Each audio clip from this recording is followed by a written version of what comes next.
My name is Randy Bigley. Joining me right now from the Crawford Park District, Josh Dyer's here. Hello, Josh. Hello, Randy. How are we doing today? Oh, we're doing well. I mean, Yeah. you got a busy time coming up here. Spring is springing. It is. Spring it is springing. But you guys are busy year round. I mean, there's always something because there's never a week that goes by you guys don't have events going on out there. Yeah, we've got a program schedule pretty much once a week. Somebody is doing something, and a lot of times it's multiple days. Especially moving forward in the springtime.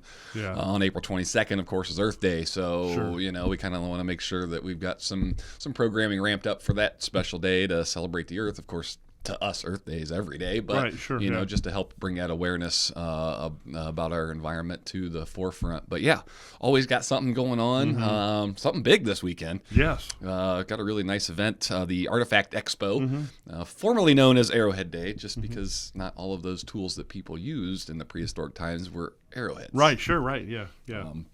So that's so we changed the name a couple years ago to fit more of what the representation is of those stone tools that people find out in the fields. But yeah, we got a lot of displayers that have a lot of field finds, basically, myself too included. But just they've been walking fields ever since they were 12, right, and they yeah. might be 60 now, and so they've amassed quite a collection. So it's kind of tough for them at times to actually choose and pick which cases they want to bring for the day. But it's a really fun event. I've had lots of people come in over the years that would bring in a box of this or that. They never knew what it was and always had that burning desire to know. And so it's a really good day to just do that, just to come out and learn a little bit. Sure, but right. yeah, that's this Saturday out at Love Oak Park from 10 to 2.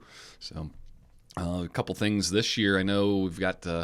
I put it on in a few artifact collecting Facebook groups, and so I put it out there, to see if anybody would be interested in coming. Actually, we've got 2 people coming from, multiple hours away that are going to bring some stuff to display. So it's nice great. having some new collectors coming in, and yeah, if anybody gets this beforehand and they want to bring a table or want to set up a table, we're more than happy to help have somebody set up some of their displays. So I bet you've got some really neat stuff in the past, haven't you? oh yeah, it's really cool because there's always something somebody brings in, Right, sure, and and some of the funnest ones are when kids bring them in that have hardly ever looked a lot or been out much, but they find a really, really cool paleo piece that's just pristine, which paleo's some of the oldest artifacts that you'll find here in Ohio.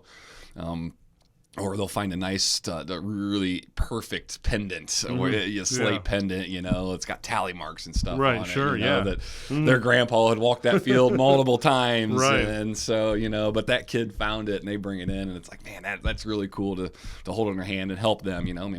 We've given cases away to some of these kids too. Oh, It's sure, like right. that thing needs an appropriate display medium. So it's really fun. There's always, like I said, there's always something somebody brings in, and it's like, hey, did you see what that guy brought in? Right. You need to go check that out. Right. Oh, yeah.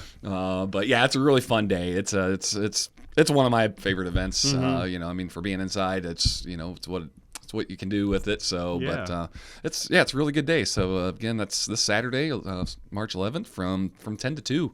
So it's out at Love Oak Park. I remember I was a kid that there used to be a field where my grandparents were at. They'd plow it up every year, and it was great because you'd find arrowheads all the time there Right. after they plowed it up. It was always cool to go out there, and it's exciting for a kid to find those. Yep. Yeah. And it's that's there's kind of the two-sided double-edged sword, so to speak, with hunting artifacts. Agriculture has been moving more to a minimum tillage right. practices, which is great from a conservation Right. standpoint. So I'm, but I'm like, I know. Just a little bit of that field, maybe. Every year you'd find some every year. Yeah. I mean, there'd be the beautiful ones too. I mean, that were buried for a long time. Yep. But, and that's the fun part about going out and finding that stuff is that you are the first person to have touched that artifact in hundreds and probably thousands of years. Isn't that So cool? it's kind of that one of those moments. Bend down and pick one up. So. Exactly. So if you have something that you got, maybe like when you talk about the video, maybe in a cigar box, which is where I used to put mine as a kid. That's funny you said that. I kind of laughed when you said that because that's what I used to do with mine. Right. And you'd put it up on a shelf somewhere, right? Yeah. Then you'd open your collection and show your friends all the time. You know? Yeah. But if you maybe have that collection, maybe you had it since you were a kid, bring it up, right? Bring it out. And there will definitely be some very knowledgeable folks at the Nature Center that can help you identify what you have. It's not so much of a buy sell. This is more of a our ethos is education. Right. So as far as appraising, there's not really going to be many people that would be able to give you an idea on what things are worth, because that's what everybody's always like. Well, how much is it worth? Right. It's like. Well, it's worth whatever somebody will pay for it. That's exactly right. But if you want to know the history, if you want to know what culture, what time period, what the type is called, what the flint's made of, or what the tool is made of, what kind of flint is it made of. So there will definitely be some good educational opportunities to learn about that tool and its implications in our Ohio's history. Oh, cool. So if you want to do that, it's this weekend, right? Yep, this weekend, this Saturday of March 11th from 10 to 2. So out at Louisville Park, and it's like I said, it's always a good event. I've always looked forward to that event through the years, and of course before the shutdown, it was our last event that we had previous to. Yeah, right. And that was kind of some discussion going on previous to that. So. So it's a great event. Stop on out. So, and again, if you want to know, you guys have something going on every week. Yes. So on your website, it'll have all the information. Yeah, we've got all kinds of programs on there. So let's see. Today we've got Little Explorers going on. I don't know when this might be aired, but today's Tuesday, March 7th. The 3 to 5. We have a Little Explorer program. Also tonight we've got a woodcock walk. If you're not familiar with what woodcocking, everybody's like, "Hey, go snipe hunting." Yeah. Well, there's really those types of birds out there. Right. They got really cool long beaks. Got some fun nicknames too: bogsucker, timberdoodle. Sure. Because you find them in these wetter areas, and they do this really cool aerial display. Oh wow! While they make this sound, it kind of like beep, beep, beep. And you'll hear it tumbling and going up or hear them going up and down, and then they come. It's a really cool program. So that's this evening.